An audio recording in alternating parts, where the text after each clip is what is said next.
Salut à tous et bienvenue dans une nouvelle vidéo. Alors pour ceux qui débarquent, je suis une Française qui vit en Allemagne, mais c'est pas le sujet du jour. Aujourd'hui donc c'est encore une vidéo en français.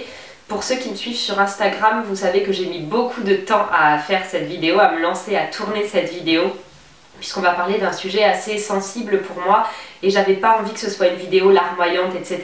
Je suis atteinte d'une maladie chronique, d'une maladie auto-immune qui est la maladie de Crohn. Cette maladie de Crohn, c'est une maladie qui ne se soigne pas, que j'ai et qui peut être soulagée, mais qui peut pas disparaître et qui agit par poussée en fait. On a déjà avec mon mari une petite fille et on se disait qu'on aimerait peut-être avoir un deuxième enfant. Par rapport à ma maladie, au traitement que je prends, j'en ai parlé à mon gastro-entérologue et il m'a dit très clairement que c'était pas impossible mais que c'était assez compliqué et que c'était forcément plus compliqué qu'une grossesse dite normale. Donc ça m'a un petit peu retournée parce que moi dans mon esprit je me disais que j'allais arrêter mes médicaments, attendre environ 3 mois et puis pouvoir me lancer et que voilà tout se passerait très bien. Mais en fait ce n'est pas du tout le cas.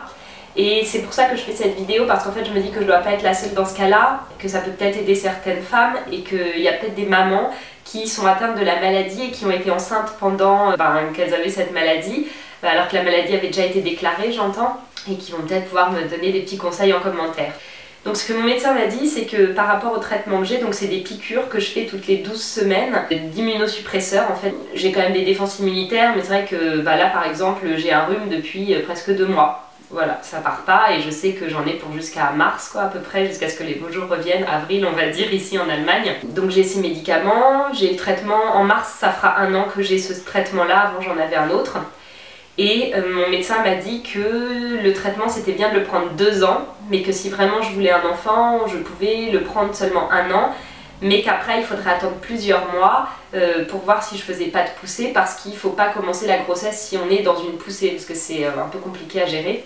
Voilà, il m'a dit que si vraiment j'avais envie d'un deuxième, on pouvait arrêter le traitement au bout d'1 an et voir, mais qu'il fallait pendant plusieurs mois faire pas mal d'examens, être très suivi pour voir s'il n'y avait pas de poussée, pour voir si la maladie se réétendait pas, auquel cas il faudrait reprendre le traitement pour recalmer la poussée.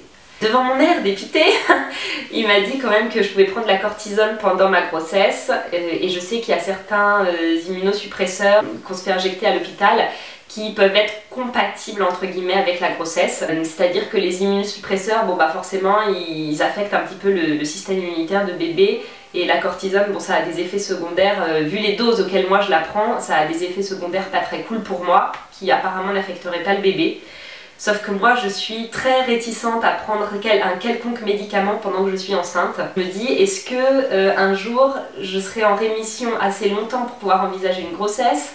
J'ai pas non plus envie de mettre ma santé en jeu parce que j'ai envie de pouvoir être là pour mes enfants, de m'occuper de ma première fille, et si je suis enceinte de pouvoir être là à l'arrivée de mon bébé à 100%.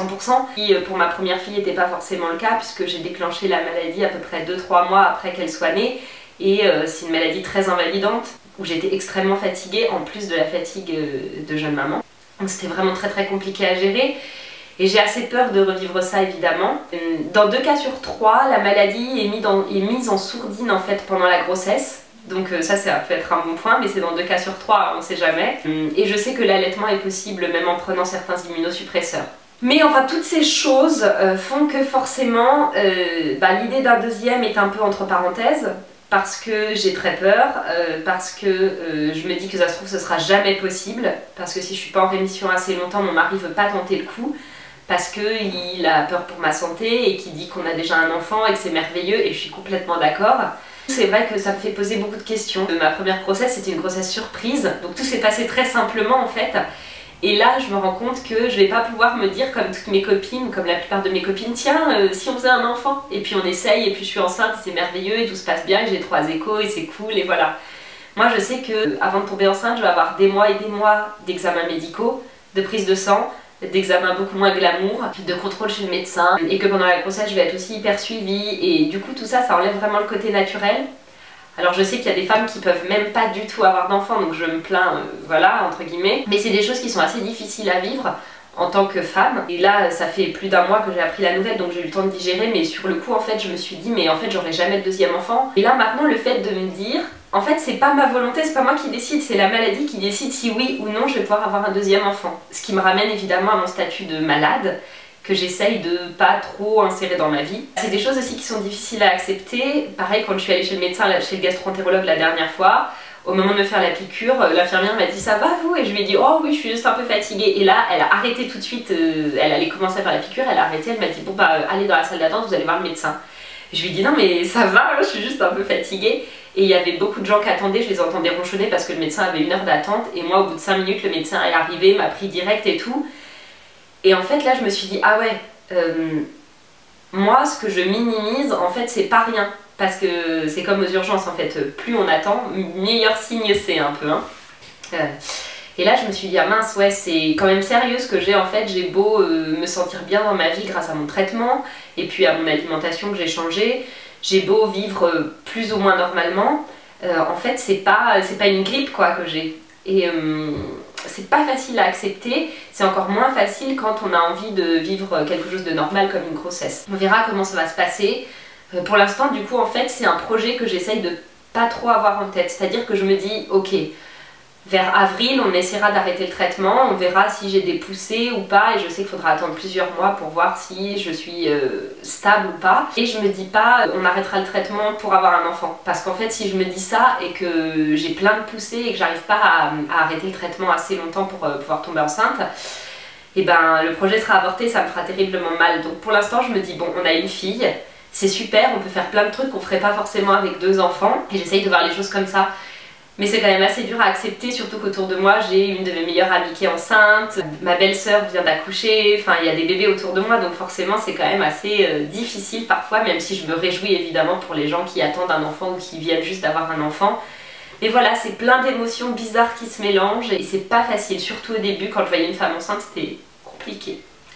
Mais là, ça commence à aller mieux, voilà, j'avais envie de partager cette expérience avec vous, qui êtes peut-être dans la même situation que moi, qui vous posez peut-être les mêmes questions que moi, qui avez les mêmes inquiétudes, ou vous êtes peut-être déjà dans le processus d'une grossesse, malgré la maladie, donc dites-moi tout ça en commentaire, parce que je suis sûre qu'on peut s'entraider, se donner des conseils. C'est pour ça que je fais cette vidéo, aussi parce que ça me fait du bien d'en parler, et puis parce que j'ai pas envie de devoir expliquer à tout mon entourage, alors voilà, c'est pas sûr qu'on puisse avoir un deuxième, c'est même très peu probable, blablabla, blablabla.